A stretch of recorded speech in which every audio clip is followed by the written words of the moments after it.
विद्यार्थी मित्रांनो, मागील आठवड्यात आपण इतिहास विषयातील पाठ क्रमांक 3 भारतापुढील अंतर्गत आव्हाने हा पाठ पाहिला. या आठवड्यात आपण आर्थिक विकास हा पाठ अभ्यासणार आहोत. प्रकरणाचं कंटेंट व्यवस्थित ऐका. प्रकरण आपल्याला नक्कीच समजेल. भारताच्या आर्थिक धोरणाचा अभ्यास आपण या संपूर्ण प्रकरणामध्ये करणार आहोत. त्यात मिश्र अर्थव्यवस्थेचा स्वीकार, पंचवार्षिक योजना व त्यांचे यशापयश आणि बँकांचं राष्ट्रीयकरण इत्यादी घटक आपण या भागामध्ये अभ्यासू. उरलेलं अर्ध प्रकरण, अर्धे घटक आपण पुढच्या व्हिडिओमध्ये पाहणार आहोत. चला तर मग आता मिश्र अर्थव्यवस्था, पंचवार्षिक योजना आणि बँकांचे राष्ट्रीयकरण या तिन्ही घटकांचा आपण सविस्तर अभ्यास करू. पहिला घटक आहे मिश्र अर्थव्यवस्था. अतिशय सोपा टॉपिक आहे विद्यार्थी मित्रांनो. बघा, आपल्या भारताला स्वातंत्र्य मिळण्यापूर्वीच आपण कोणत्या अर्थव्यवस्थेचा स्वीकार करायचा याविषयी विचारमंथन त्या काळातल्या नेत्यांमध्ये चालू होतं.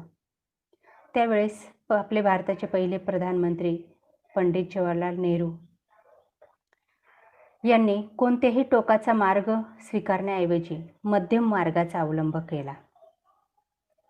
त्या काळामध्ये काही देशांमध्ये भांडवलशाही अर्थव्यवस्था होती, तर काही देशांमध्ये समाजवादी अर्थव्यवस्था होती. आणि प्रत्येक अर्थव्यवस्थेमध्ये काही फायदे आणि काही तोटे सुद्धा होते. त्यामुळे आपल्या भारत देशाने कोणती अर्थव्यवस्था स्वीकारावी याविषयी विचार चालू होता. भांडवलशाही अर्थव्यवस्थेमध्ये उत्पादनाची साधने खाजगी मालकीची असतात, तर समाजवादी अर्थव्यवस्थेमध्ये उत्पादनाची साधने समाजाच्या म्हणजेच शासनाच्या, सरकारच्या मालकीची असतात. तर मिश्र अर्थव्यवस्था खाजगी आणि सामाजिक अशा दोन्ही क्षेत्रामध्ये कार्य करते. म्हणून मग भारताने मिश्र अर्थव्यवस्थेचा स्वीकार केला. कारण की त्यावेळेस आपल्या भारताची आर्थिक स्थिती फार बिकट होती. इंग्रजांनी आपल्याला पूर्ण लुटून नेलेलं होतं. नुकताच स्वतंत्र झालेला भारत होता आणि मग अशा भारताला आर्थिक विकास करणं खूप गरजेचं होतं. आणि त्यासाठी या दोन्ही अर्थव्यवस्थांचा समावेश असणारं अशी मिश्र अर्थव्यवस्था आपल्या भारत देशाने स्वीकारली, तिला प्राधान्य दिलं. या अर्थव्यवस्थेत 3 भाग दिसून येतात. पहिले आहे सार्वजनिक क्षेत्र. या क्षेत्रातील उद्योगधंदे पूर्णपणे सरकारच्या नियंत्रणाखाली व व्यवस्थापनाखाली असतात. उदाहरणार्थ संरक्षण आणि साहित्य उत्पादन संपूर्ण सरकारचा हस्तक्षेप या ठिकाणी असतो. तर खाजगी क्षेत्रामध्ये या क्षेत्रातील उद्योगधंदे पूर्णपणे खाजगी उद्योजकांच्या मालकीचे असतात. अर्थात त्यावर सरकार फक्त देखरेख आणि नियंत्रण ठेवत असतं. उदाहरणार्थ जीवनावश्यक वस्तू. तिसरं आहे संयुक्त क्षेत्र. या क्षेत्रात काही उद्योग खाजगी उद्योजकांच्या मालकीचे, तर काही सरकारच्या व्यवस्थापनाखाली चालवले जातात. मिश्र अर्थव्यवस्था सुरळीत चालण्यासाठी खाजगी आणि सार्वजनिक क्षेत्र या दोन्ही ठिकाणी सुसंवाद असणं गरजेचं असतं. आणि म्हणून या व्यवस्थेचं एकच उद्दिष्ट असतं आणि ते म्हणजे अधिकाधिक उत्पादन आणि मोठ्या प्रमाणावर लोकांचा सहभाग. भारताची लोकसंख्या भरपूर आहे, लोकांचा सहभागही हवा असतो आपल्याला. लोकांना नोकऱ्या द्यायच्या असतात आणि त्याचबरोबर उत्पादनही वाढणं गरजेचं असतं. लोकसंख्येला पुरेसं उत्पादन हे आवश्यक होतं. आणि म्हणूनच आपल्या भारताने स्वातंत्र्यानंतर लगेच मिश्र अर्थव्यवस्थेचा स्वीकार केला. अजूनही आपल्या भारतामध्ये मिश्र अर्थव्यवस्थाच आहे. काही उद्योग हे सरकारच्या मालकीचे आहेत, तर काही उद्योग हे खाजगी मालकीचे आहेत. या मिश्र अर्थव्यवस्थेमध्ये भांडवलशाही व समाजवादी अर्थव्यवस्थेतील चांगले गुण एकत्र करण्यात आले. नफ्याची प्रेरणा, उपक्रमशीलता, नियम पालन, कालबद्ध नियोजन यासारख्या गोष्टींना महत्त्व दिलं गेलं. या व्यवस्थेमध्ये लोकहिताला प्राधान्य देण्याची प्रवृत्ती होती. दीर्घकालीन विकासावर भर देण्यात आला. संरक्षण, शास्त्रीय संशोधन, शिक्षण, रस्ते, रेल्वे, कालवे, बंदरे, विमानतळ यासारख्या सर्व क्षेत्रामध्ये भारताला प्रगती करायची होती आणि त्यासाठी भरपूर असं भांडवलाची गरज पण होती. पण मिश्र अर्थव्यवस्था ही अशी असते की याच्यासाठी भांडवल ही सुरुवातीला खूप लागतं, पैसा खूप लागतो आणि म्हणून मग खाजगी क्षेत्रातील उद्योजक पटकन पुढं येत नाही पैसा खर्च करायला आणि त्याचं फळ जे काही असतं, खर्च तर आज होतो पण त्याचा फायदा हा खूप वर्षांनी होतो आणि म्हणून मग अशा या मिश्र अर्थव्यवस्थेमध्ये सरकारला सुरुवातीला खर्च हा करावा लागतो. मग अशा पद्धतीने मिश्र अर्थव्यवस्थेत वापरून भारताने पंचवार्षिक योजनाचा स्वीकार केला. दर 5-5 वर्षांनी भारताने एक क्षेत्र ठरवलं आणि त्या क्षेत्रामध्ये विकासाची वाटचाल सुरू केली. म्हणून आपण आता याच्या पुढचा मुद्दा पंचवार्षिक योजना हा अभ्यासू. बघा मित्रांनो, भारत स्वतंत्र होईपर्यंत ब्रिटिश राजवटीने आपल्या भारताचं पूर्णपणे शोषण केलेलं होतं. दारिद्र्य, बेकारी, लोकसंख्या वाढ, निकृष्ट राहणीमान, शेती यासारख्या असंख्य अशा समस्या आपल्या भारतामध्ये भेडसावत होत्या. उद्योगधंदे आणि यांची अल्प उत्पादन क्षमता तसेच ज्ञान, विज्ञान, तंत्रज्ञान या संबंधीचं मागासलेपण तर खूप होतं. अशा अनेक बिकट समस्यांवर मात करण्यासाठी भारताला नियोजनाची गरज होती आणि हे नियोजन पंचवार्षिक योजनांमधूनच शक्य होतं आणि म्हणून मग भारत देशाने 1950 मध्ये नियोजन मंडळाची स्थापना केली आणि पंडित जवाहरलाल नेहरू हे त्या नियोजन मंडळाचे अध्यक्ष बनले, प्रधानमंत्री त्या काळातले.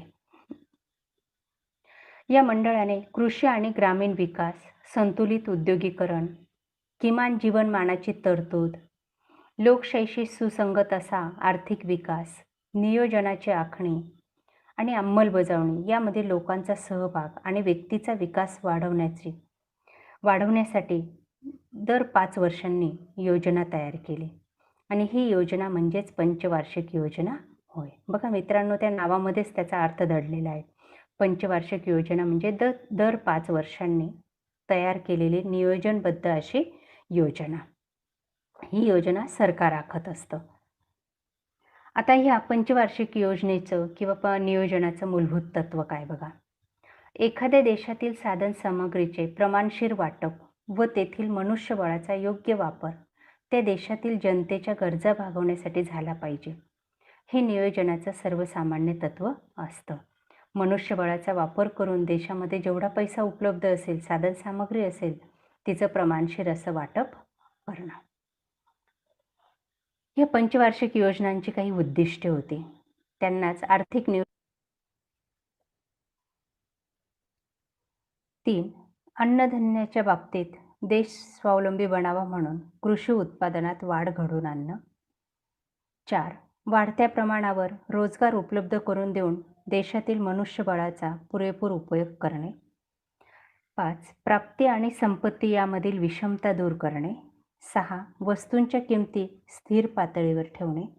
7. कुटुंब नियोजन करून वाढत्या लोकसंख्येला आळा घालणे. 8. दारिद्र्य निवारण करून राहणीमान उंचावणे. 9. सामाजिक क्षेत्रांचा विकास करणे आणि 10. आर्थिक क्षेत्र स्वावलंबी बनवणे. मग अशा या पंचवार्षिक योजनांची उद्दिष्टे होती. अशा अनेक पंचवार्षिक योजना आतापर्यंत राबवल्या गेल्या आहेत. त्याच्यातल्या पहिल्या पंचवार्षिक योजनेचं प्रमुख उद्दिष्ट म्हणजे नियोजनबद्ध आर्थिक विकासाची पायाभरणी करणे. 1951 ते 1956 या 5 वर्षाच्या कालावधीमध्ये पहिली पंचवार्षिक योजना ही राबवली गेली आणि नियोजनबद्ध आर्थिक विकासाची पायाभरणी करणं हा त्याचा प्रमुख हेतू होता. दुसरी पंचवार्षिक योजना ही 1956 ते 1961 या कालावधीत राबवली गेली आणि या योजनेत औद्योगिकरणाचे महत्त्वाकांक्षी उद्दिष्ट साध्य करायचं होतं. तिसरी पंचवार्षिक योजना ही 1961 ते 1966 या कालावधीत राबवली गेली आणि या योजनेचं प्रमुख हेतू म्हणजे विषमतेचं निर्मूलन करणे आणि रोजगार संधी विस्तार करणे. त्यानंतर चौथी पंचवार्षिक योजना 1969 ते 1974 या कालावधीमध्ये राबवली गेली आणि तिचं महत्त्वाचं उद्दिष्ट होतं ते म्हणजे भारताला स्वावलंबी बनवणं, त्याचबरोबर बँकांचं राष्ट्रीयकरण करणं.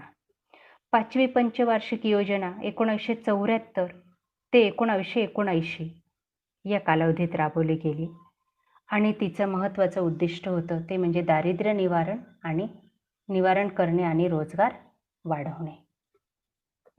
6वी पंचवार्षिक योजना होती